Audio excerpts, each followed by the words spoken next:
Olá, jovens investigadores e jovens investigadoras em Ciências da Comunicação de Portugal. O meu nome é Bianca Toniolo. E eu sou o Elmano Ricarte. Juntos, nós coordenamos as atividades do GT de Jovens Investigadores da SOPCOM, Associação Portuguesa de Ciências da Comunicação. Lembramos que as entrevistas são gravadas e disponibilizadas no nosso site, no canal do YouTube e também nas redes sociais. Quem nós convidamos para a série de entrevistas E Depois do PhD é Daniel Cardoso, tem 35 anos, é de Lisboa e faz investigação e ativismo. Daniel tem associação à SOPCOM e participa dos grupos de trabalho de cibercultura, gênero e sexualidades e também do grupo de trabalho de públicos e audiências. Daniel Cardoso concluiu em 2016 o doutoramento em Ciências da Comunicação, Cultura Contemporânea e Novas Tecnologias pela Universidade Nova de Lisboa, onde também cursou o mestrado e a licenciatura. Tem uma bolsa de curta duração num projeto de investigação ao nível de pós-doutoramento na Universidade de Turku, na Finlândia, e é investigador na Universidade de Manchester, no Reino Unido. Atualmente, Daniel acumula a investigação e o ativismo em várias temáticas, como o poliamor, questões de gênero e LGBTQIA+. Boas-vindas, Daniel. Olá, obrigada. Obrigado pelo convite e tenho imenso gosto em estar aqui. A satisfação é toda nossa.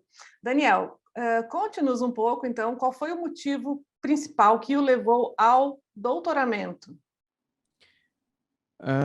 Bem, eu considero que hoje em dia não é possível, quer dizer, nem sequer sou só eu que considero, eu acho que hoje em dia não é mesmo possível uma carreira científica sem um doutoramento.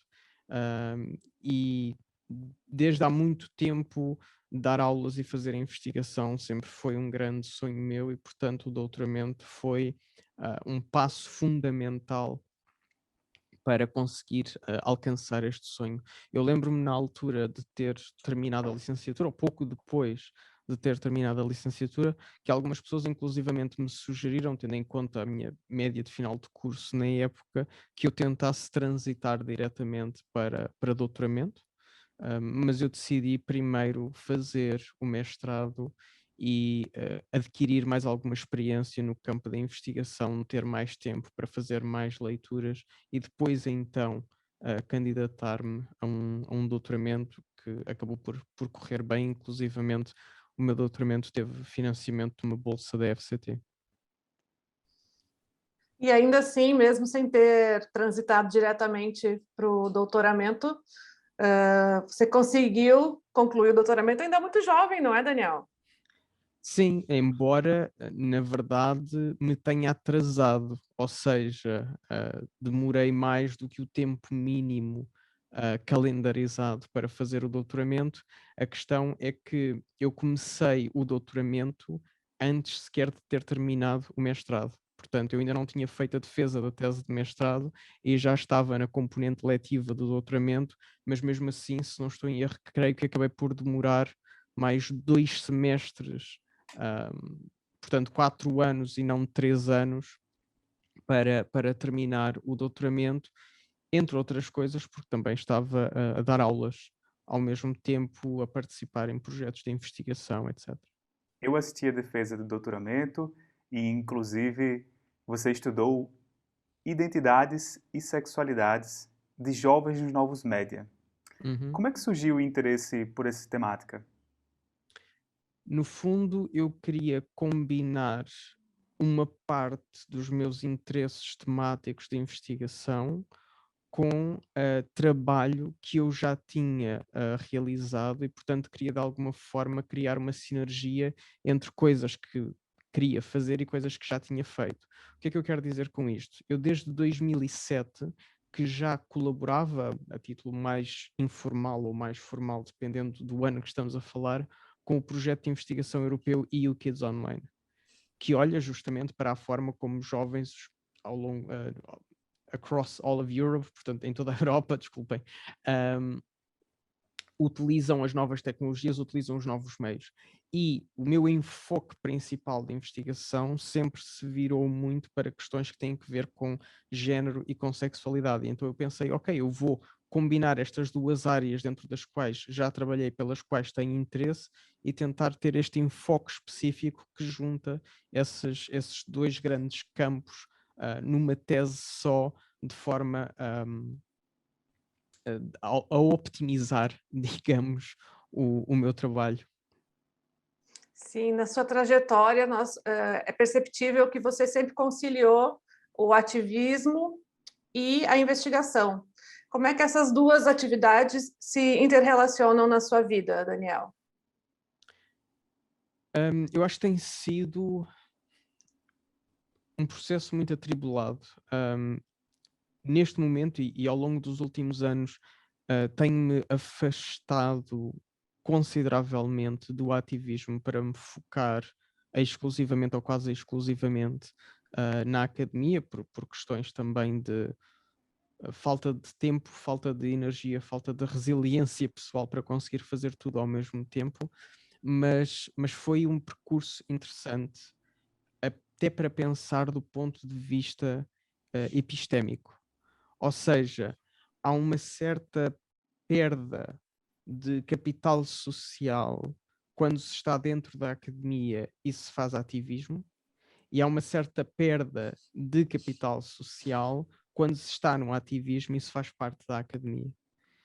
E, portanto, este cruzamento, esta interseção de papéis denota até certo ponto como existe ainda muita dificuldade em perceber que, às vezes, mais do que posturas opostas ou conflituais, o que é preciso é criar maneiras de desenvolver sinergias entre ativismo e academia, não numa perspectiva de haver um certo tipo de conhecimento que é superior ou inferior ao outro, não é? Porque muito disto tem que ver com a realidade concreta e histórica de uma certa subalternização dos conhecimentos ativistas face aos conhecimentos académicos. Eu acho que é importante começar a perceber que a academia pode contribuir para o ativismo e o ativismo pode contribuir para a academia. No entanto, eu acho que o primeiro passo deve sempre ser dado pelo lado da academia. Até porque foi o espaço onde eu senti o maior pushback, as maiores reticências, foi justamente dentro do espaço da academia. Esta ideia que, de alguma forma, a prática de ativismo vem conspurcar a produção de conhecimento a sério, de conhecimento científico, de conhecimento respeitável de alguma forma. E eu creio que isto ainda tem muito que ver com noções muito positivistas e de século XIX, princípio do século XX, sobre o que é o saber científico, sobre o que é a produção de conhecimentos, e eu acho que isto é extremamente prejudicial para a produção de conhecimento académico, especialmente porque eu me situo muito dentro da lógica daquilo a que a Eve Sedgwick chama os conhecimentos situados. E esta questão da situação dos conhecimentos, da situacionabilidade dos conhecimentos, faz com que nós tenhamos que nos aperceber que existem muitas formas de produzir conhecimento e o que é importante é criar sinergias e pontos de ligação entre estas formas de produção de conhecimento. Mas eu tenho várias pequenas experiências de situações em que eu estou a falar com alguém que também é da academia e os meros tópicos que eu trabalho claramente geram uma reação negativa ou de afastamento face à pessoa com quem eu estou a falar. Não é? Eu lembro-me de uma vez, por exemplo, estar a contar a uma pessoa que tinha tido um artigo acabado de publicar num journal internacional com impact factor, não sei o quê. A pessoa ficou muito contente, perguntou-me sobre o que era o artigo e eu disse que o artigo era sobre o Two Girls, One Cup. E de repente a pessoa desviou a conversa para outra coisa qualquer. Não é? Porquê? Porque a pornografia hardcore não é um tema sério de pesquisa. Mas nota-se que o preconceito está arraigado também, né, na academia. Com certeza. E que existem temas que parecem ser mais merecedores e outros menos merecedores Uh, de um olhar científico. Sim, sim. E você acha que talvez isso tenha muito a ver também possa estar relacionado talvez com a proximidade das universidades com a Igreja Católica, de uma maneira geral, assim, no mundo, com a Igreja, né? Não necessariamente católica. Eu acho que a nossa matriz conservadora cristã, lato sensu, está ligada a estas coisas. Mas é preciso também ter em consideração que questões de género, de sexualidade, questões que têm que ver com discriminação racial, questões que têm que ver com discriminação xenófoba, questões que têm que ver com discriminação de classe, têm que ver, no fundo, com aparatos de poder, com sistemas de manutenção de poder. E, portanto, quanto mais em causa se colocam quanto mais em causa se coloca o suposto funcionamento normal e normativo destas instituições de poder, menos fácil é realizar investigação que seja considerada séria ou válida, etc., porque estamos a partir ainda, acho eu, de um paradigma e de uma série de normas sobre ciência e sobre investigação que ainda estão muito coladas à lógica do positivismo, do quantitativo, do mensurável, e agora com um novo efeito que nós temos vindo a assistir nas últimas décadas dentro da academia, que é a questão da neoliberalização da academia. Tudo o que não seja diretamente transformável em ideias de lucro, de empreendedorismo, etc., etc., etc., também não se torna tão academicamente ou cientificamente valioso. Portanto, uma coisa é uma desconsideração epistémica e outra coisa é uma desconsideração estratégica capitalista, digamos assim.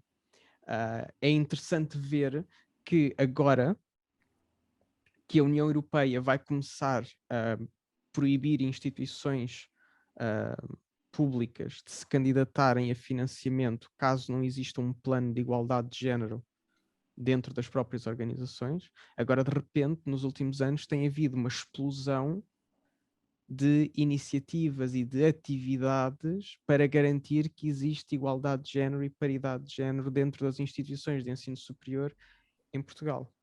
Portanto, o dinheiro também fala, o dinheiro também organiza. E é interessante pensar, por exemplo, a Maria do Mar Pereira tem um trabalho muito interessante e tem um livro publicado sobre esta área, sobre a questão dos estudos de género na Europa, em que ela mostra muito claramente que os estudos de género na Europa, especialmente em Portugal, não estão solidificados enquanto uma área autónoma, estão muitas vezes adscritos à atividade de certas pessoas dentro de certas instituições, não é? Sei lá, imaginem, estamos a falar, imaginem de um curso de Sociologia, independentemente de quem são, de quem é o corpo docente de um curso de Sociologia, vai sempre haver uma cadeira de introdução à Sociologia, ou Sociologia da Família. Não interessa quem é que está no corpo docente, aquela cadeira faz parte do standard, do que se considera ser o core, o centro da Sociologia. Agora, se calhar com Sociologia do Género, enquanto cadeira, enquanto unidade curricular autónoma, já vai depender de haver ou não haver uma ou um docente que se preocupe o suficiente e que tenha uma área de investigação específica. Nós mais depressa seríamos capazes de ver um edital a ser aberto para captar alguém para ensinar uma cadeira de Sociologia da Família do que veríamos para alguém ocupar uma cadeira de Sociologia do Género. Mais depressa a cadeira de Sociologia do Género fechava até voltar a aparecer alguém com um interesse específico nessa matéria do que uma cadeira de Sociologia da Família, não é? Conseguem imaginar,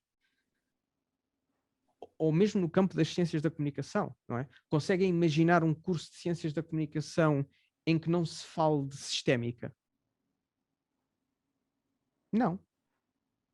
Conseguem imaginar um curso de ciências da comunicação em que não se fale de comunicação política? Não.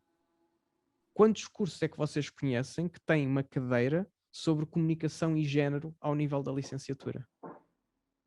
Ainda durante o mestrado, Daniel, você começou a dar aulas.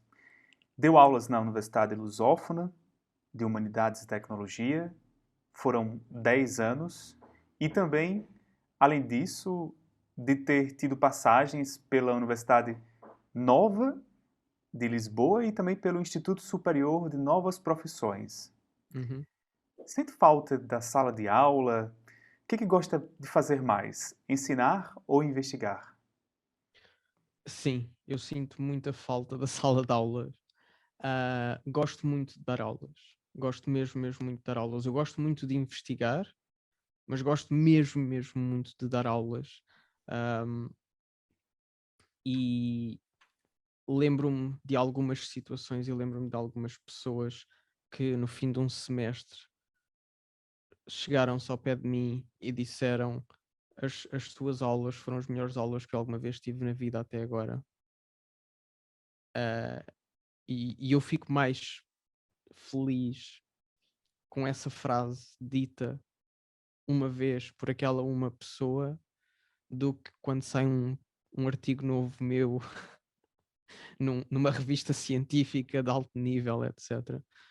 Eu gosto muito do contacto, eu gosto muito da presença, da interação, do diálogo. E apesar de o esforço de publicação e o esforço de escrita científica ser também um esforço de diálogo, acho que é um tipo de diálogo muito diferente. É um tipo de diálogo no longo tempo.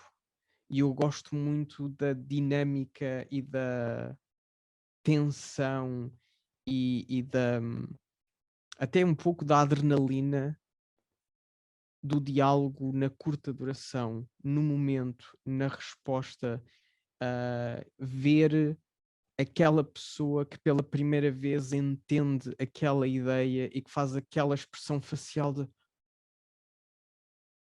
ou então ver a outra expressão facial, que é aquela pessoa que obstinadamente acabou de se lembrar de um contra-argumento, e esse contra-argumento, na verdade, é uma semente que abre todo um outro campo de discussão e todo um outro campo de conversa, e eu acho que isso é fundamental.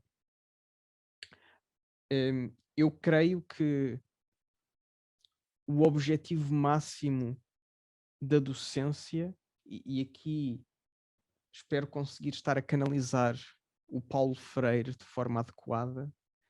Eu creio que o objetivo máximo da docência deve ser ensinar a fazer perguntas melhores. Não é transmitir mais e melhor informação, é ensinar a fazer perguntas melhores.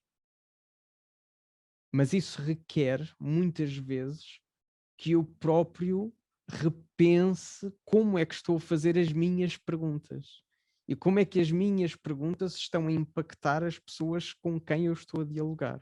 E, portanto, eu tenho que estar sempre neste processo retroativo de pensar, será que estas perguntas que eu estou a fazer fazem efetivamente sentido?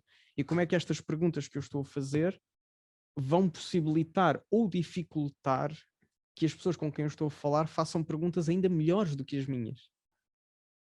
Um, e, e, portanto, sim, eu tenho muito esta vontade e tenho muito este sentimento de me sentir feliz a dar aulas. Claro que às vezes preciso de dormir, às vezes preciso de.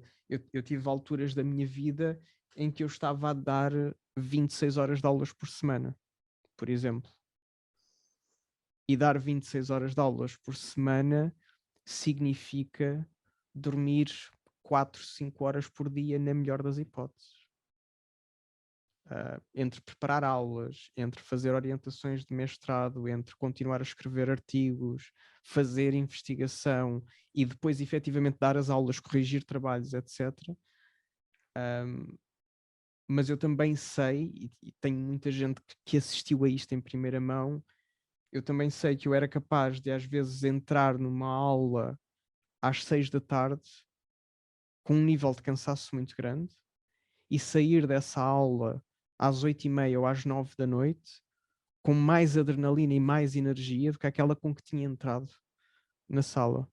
E isso é uma experiência irrepetível. É uma experiência que é insubstituível e que me continua a motivar imenso, e que me continua a fazer, a provocar uma irritação muito grande também, pela maneira como o sistema científico do ensino superior em Portugal está montado. Porque no sítio onde eu estou, por exemplo, existe uma teaching track e existe uma research track. Ou seja, existe uma carreira de docência e uma carreira de investigação, e claro que pessoas que fazem docência também fazem investigação, e pessoas que fazem investigação também fazem docência, mas nenhuma destas carreiras é aparente pobre da outra. E eu tenho a noção que em Portugal a maior parte das avaliações de impacto, de desempenho, etc., etc., se fundamentam muito na produção científica e, portanto, na investigação. E creio que existe ainda um mito, e é um mito extremamente perigoso, na minha opinião, que é a ideia de que uma pessoa que é boa a fazer investigação é necessariamente boa a comunicar essa investigação. E isso não é de todo verdade. Eu acho que eu acho que a educação e o ensino precisam de estar fundamentados, embasados na investigação. Isso é absolutamente indiscutível.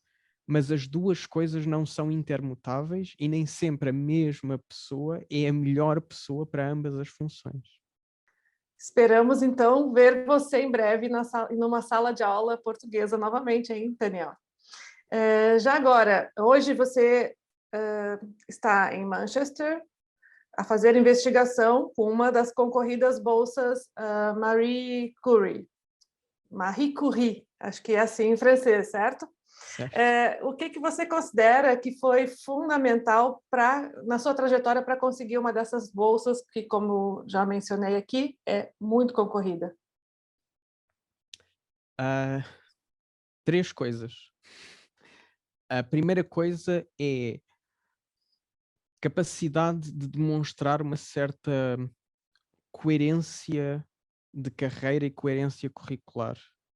Ou seja, eu fiz e fui fazendo várias coisas diferentes ao longo do meu trajeto científico, não trabalhei sempre única e exclusivamente no mesmo subtópico, na mesma sub-área, mas consegui criar uma narrativa que juntava essas várias áreas numa espécie de linha mestra que depois contribuiu para a apresentação desta candidatura. Esta é a primeira coisa.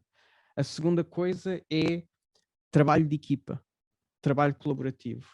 Ou seja, esta candidatura que eu consegui alcançar, eu não a alcancei de forma isolada. Foi uma candidatura que foi trabalhada com muito detalhe, com muitas versões, com muitas correções, com muitas alterações entre mim e o meu advisor, o meu supervisor, digamos assim. E, portanto, foi um trabalho preparado a 4 mãos. Claro que a ideia principal foi minha, as sugestões principais eram minhas, a escrita principal foi minha, mas o feedback que eu recebi sobre os vários rascunhos, etc., foi absolutamente fundamental para eu efetivamente ter conseguido a bolsa. E a terceira coisa foi talvez um certo espírito de resiliência. O que é que eu quero dizer com isto? Eu quero dizer com isto que eu consegui esta bolsa à segunda tentativa, que é como quem diz, eu falhei da primeira vez. Mas foi preciso eu falhar da primeira vez para obter feedback que foi absolutamente fundamental para conseguir da segunda vez. E talvez uma linha extra, que é a questão do âmbito e das culturas científicas que diferentes âmbitos permitem ou têm. Isto agora parece um bocado críptico, mas eu explico. Eu submeti uma versão muito mais modesta e muito mais pequena deste projeto de investigação, mas era basicamente o mesmo projeto de investigação, mas em versão mini, portanto com objetivos mais concretos, mais pequenos, mais localizados, um, a uma bolsa de pós-doutoramento da FCT. Os avaliadores da FCT arrasaram comigo. Disseram que a proposta era incompreensível, que não fazia sentido absolutamente nenhum, que não se percebia o que é que eu queria fazer, não se percebia quais é que eram os objetivos de investigação sequer, não se percebia sequer qual é que era o objeto de investigação. A nível europeu, a minha primeira tentativa não foi financiada, mas foi cotada acima da linha de corte. Portanto, eu recebi do European Research Council uma recomendação para financiar. Eles não me financiaram, mas ainda assim recomendaram que aquele projeto fosse financiado. E isto faz-nos regressar àquilo que nós estávamos a dizer há pouco, que é o que é que dentro de um determinado contexto cultural e científico é considerado ciência a sério, é considerado um problema a sério. Porque se eu vou propor um projeto de investigação sobre um tema do qual quase ninguém ouviu falar, a dificuldade não é só a estrutura científica do projeto, é a própria credibilidade do tema do projeto. É a própria invisibilidade ou transparência do tema do projeto enquanto algo cientificamente válido. E, portanto, praticamente o mesmo projeto, com as mesmas linhas de guia principais, a EFCT detestou, o European Research Council disse: nós não temos mais dinheiro, mas por favor alguém que dê dinheiro a este projeto. E depois à segunda tentativa deram-me eles dinheiro para o projeto, portanto.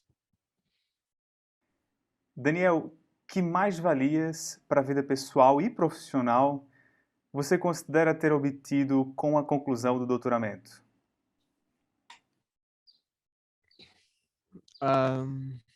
Mais-valias? É uma excelente pergunta.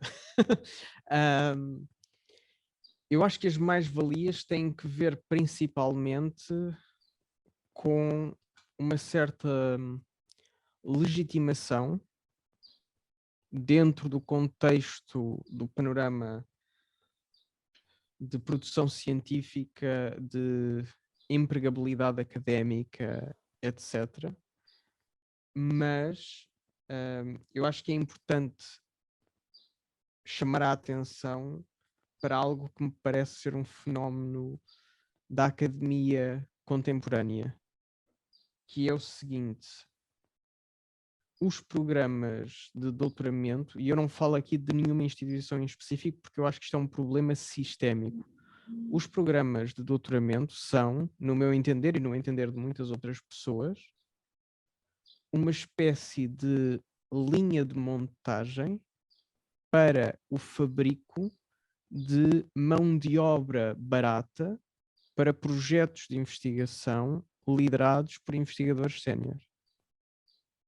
Ou seja, produzem-se pessoas doutoradas para termos a certeza do ponto de vista sistémico que existe uma sobrecarga de pessoas disponíveis a tudo e mais alguma coisa e a passar pelas situações mais profissionalmente degradantes, humilhantes e fragilizantes para manter o sistema científico a funcionar, não só a nível nacional, como a nível internacional.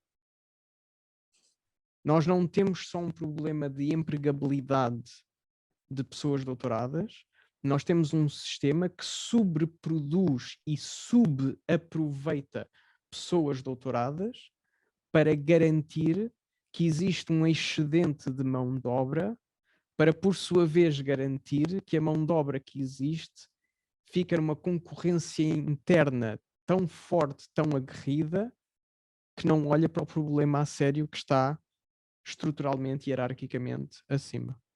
E, portanto,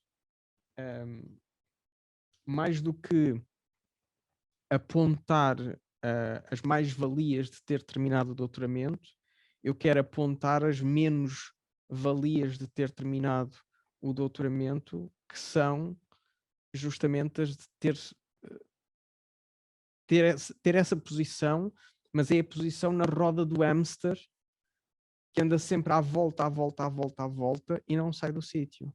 E nós vemos pessoas que vão saltando de bolsa em bolsa, em bolsa, em bolsa durante 5, 10, 15 anos depois de terem um doutoramento.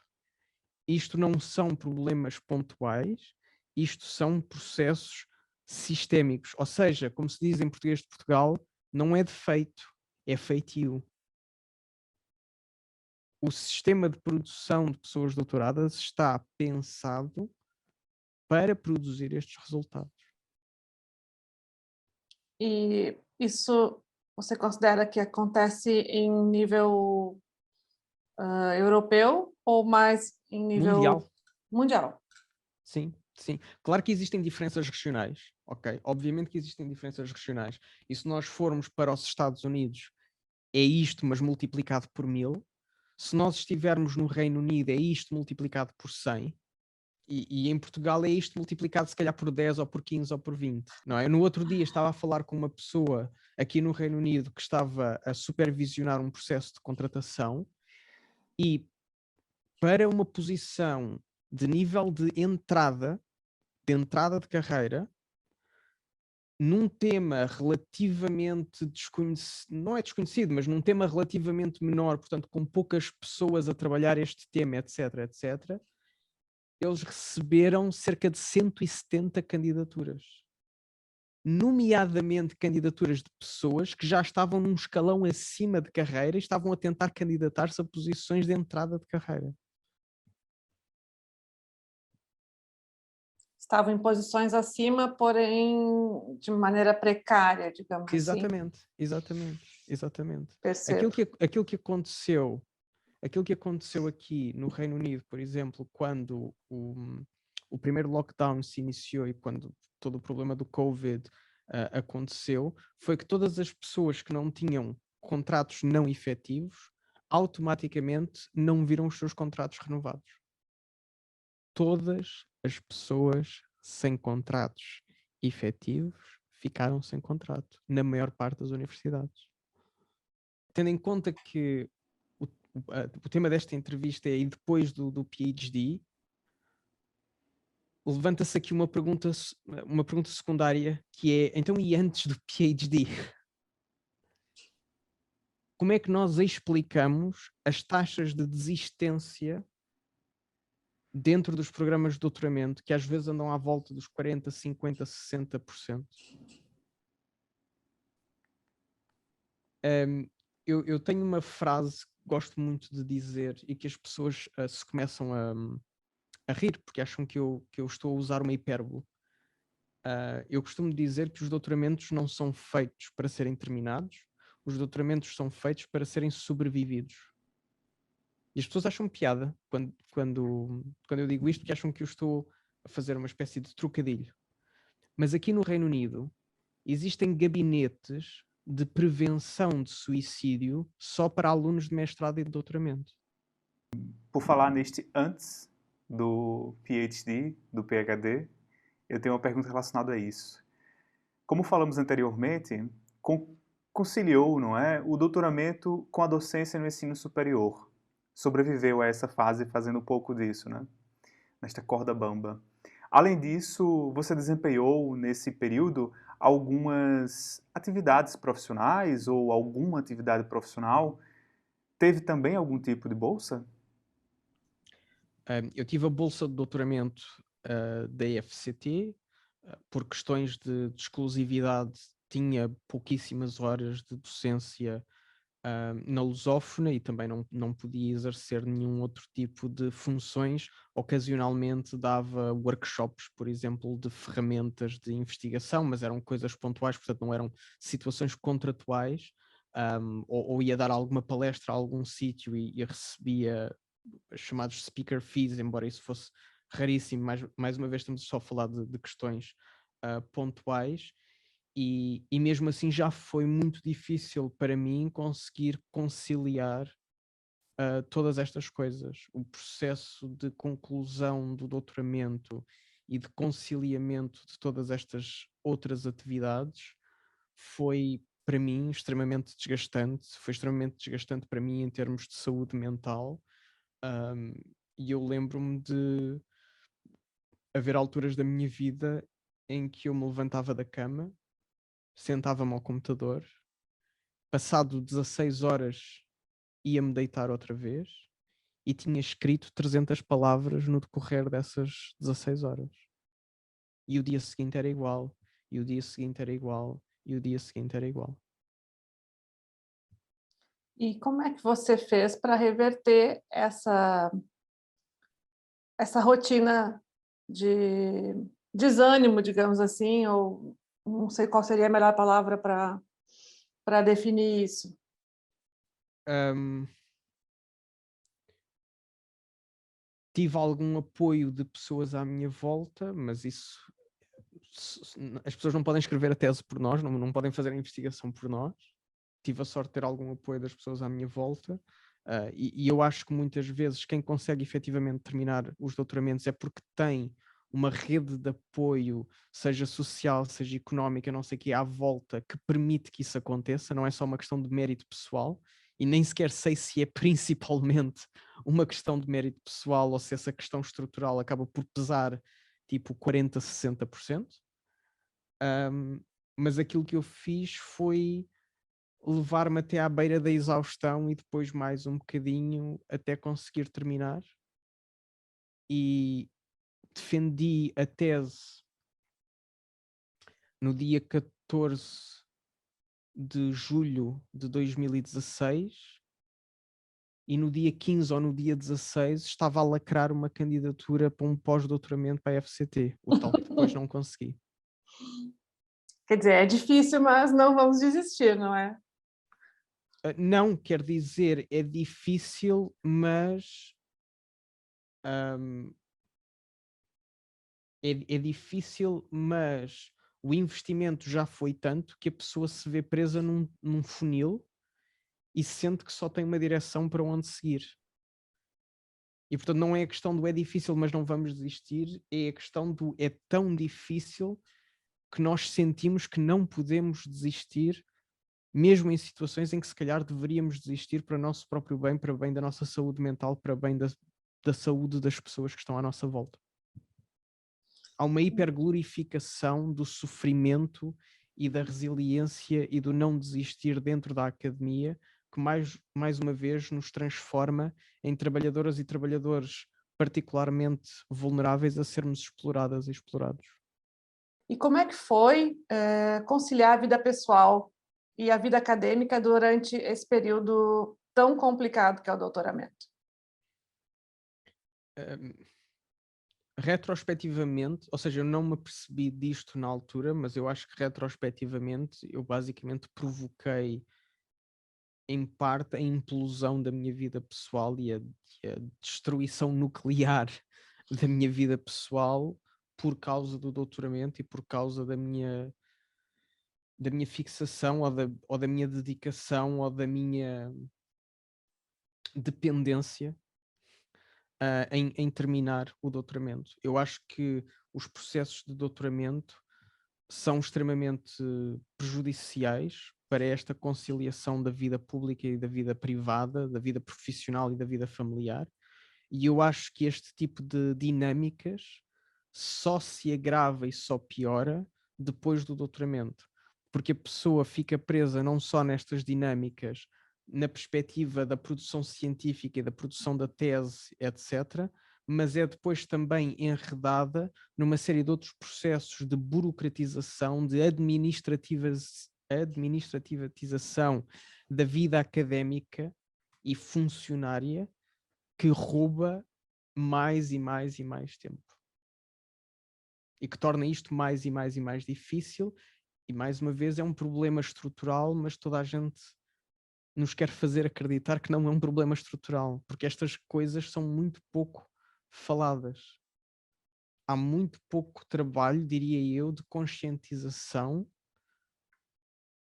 da classe académica enquanto uma classe profissional.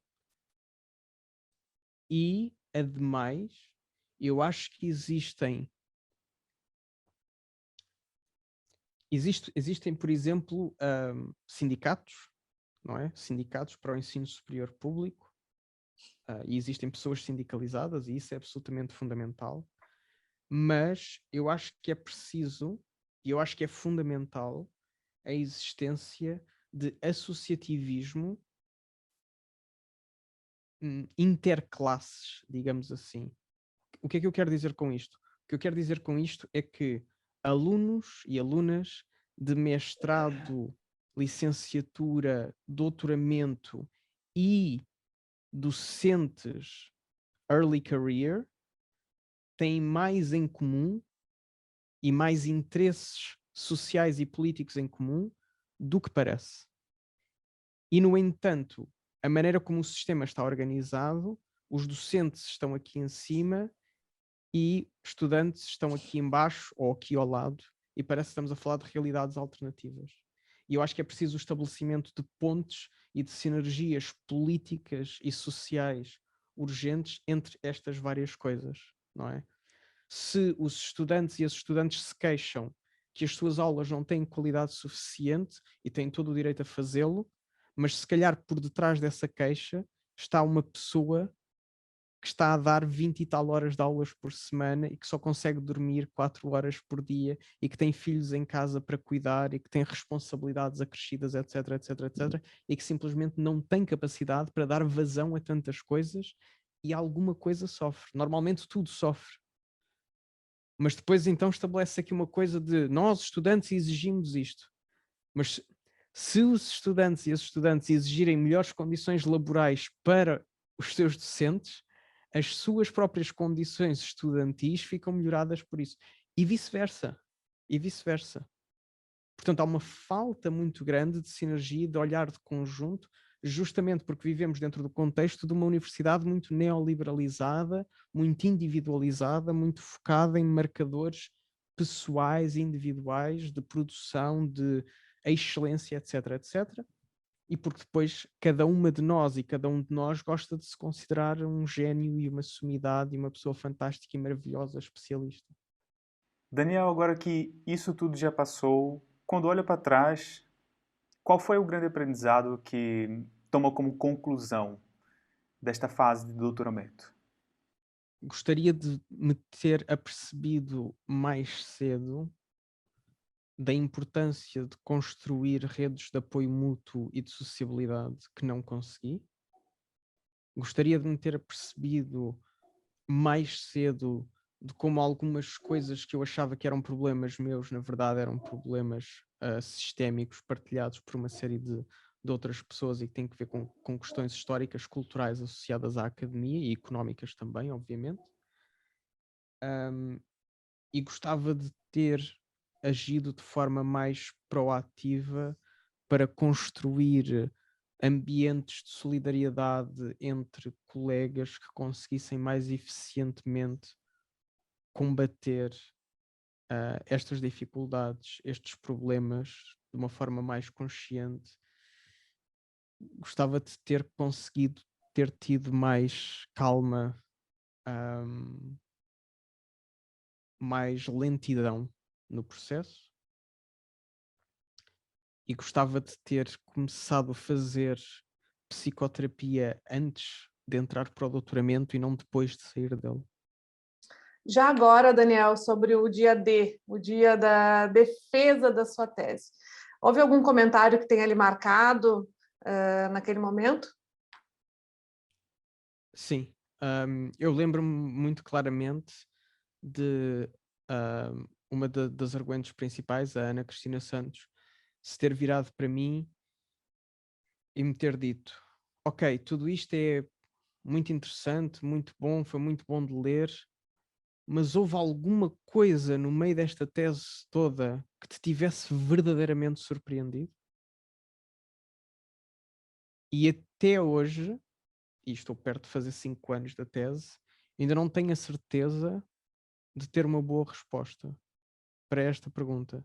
Houve coisas que me surpreenderam, mas será que me surpreenderam fundamentalmente? Será que foram coisas que transformaram de alguma maneira a minha visão sobre a teoria e sobre a praxis académica com base nos resultados da minha investigação? E, portanto, até que ponto é que a minha incapacidade de responder em profundidade a essa pergunta não denotou e não denota ainda uma certa imaturidade do meu trabalho científico e do meu processo de processamento científico dos dados que recolhi. Continua a assombrar-me essa pergunta. No melhor sentido da palavra, continua a assombrar-me essa pergunta. Daniel, você fez o PhD, o doutoramento, o mestrado e licenciatura na mesma universidade, a Nova. Quais foram, na sua opinião, os pontos fortes da sua formação? Isto é um pouco anátema para aquilo que normalmente se ouve dizer hoje em dia, mas eu gostei muito da linha de continuidade, justamente porque eu trabalhei com muitas das mesmas pessoas nos 3 ciclos, eu consegui aperceber-me de quanto aquilo que me pareciam ideias simples no primeiro ano da licenciatura, depois afinal eram ideias bem mais complexas e que mereciam muito mais aprofundamento no primeiro ano do doutoramento. E eu fui crescendo com uma série de linhas de guia e de linhas de referência que me foram apresentando conceitos novos, ideias novas, etc. Mas ao mesmo tempo havia ali uma rede, havia ali uma estrutura, havia ali um enquadramento que me permitiu crescer dentro dessa estrutura, que me permitiu crescer com uma linha de guia, com uma linha de orientação, e isso para mim foi absolutamente fundamental porque eu senti-me a ir amadurecendo com essas ideias e com o amadurecimento de como às vezes a mesma ideia era apresentada de uma forma completamente diferente 2 ou 3 anos depois e de como isso transformou a minha maneira de pensar também. E por outro lado, Daniel, há alguma características do seu doutoramento que gostaria de modificar, se fosse possível?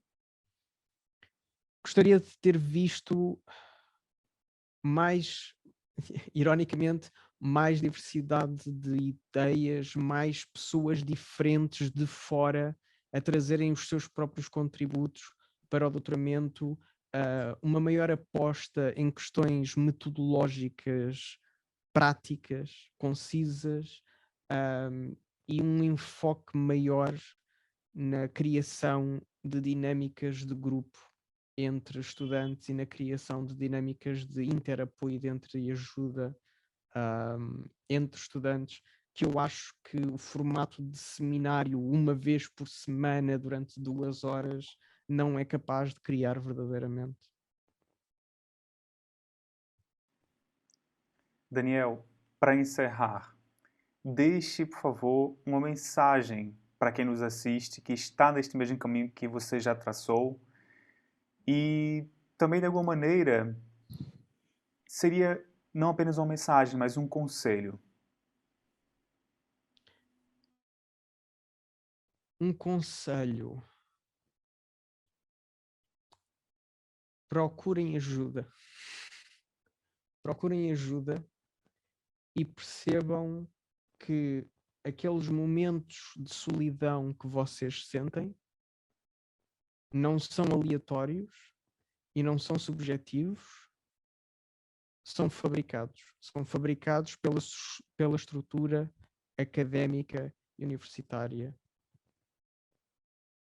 Segundo conselho, o dia da defesa é capaz de ser um dos dias mais absolutamente devastantes do ponto de vista psicológico, não pela razão que vocês pensam, por causa do problema do júri e das perguntas e do stress da defesa, mas porque no momento em que toda a gente dá o aperto de mão e se vai embora, a pessoa fica suspensa no vazio. E depois de 4 anos ou 3 anos a trabalhar numa coisa, olhamos para um lado, olhamos para o outro e pensamos: mas espera, é só isto? Já acabou? O que é que eu faço agora? quem é que eu sou agora? O que é que eu tenho que fazer agora? E isto consegue ser absolutamente debilitante. Precavejam-se, cuidem de vocês e prioritizem a vossa vida e a vossa saúde acima do vosso doutoramento. Daniel, muitíssimo obrigada. Em nome do GT de Jovens Investigadores da SOPCOM, eu agradeço pela partilha tão generosa de conhecimento, de experiências, pelos conselhos e sugestões tão valiosas. Esperamos poder contar contigo em mais atividades do GT e quero dizer que pessoalmente foi muito importante ouvi-lo e tenho certeza de que vou carregar para mim, para minha experiência, muito do que você partilhou aqui conosco. Obrigada. Obrigado. Faço das palavras da Bianca, as minhas palavras, Daniel. Mais uma vez, muito obrigado e esperamos aqui no GT reencontrar-te mais umas vezes para podermos trocar conhecimento. Bem-aja e até a próxima. E conte conosco também. Obrigada. Obrigada.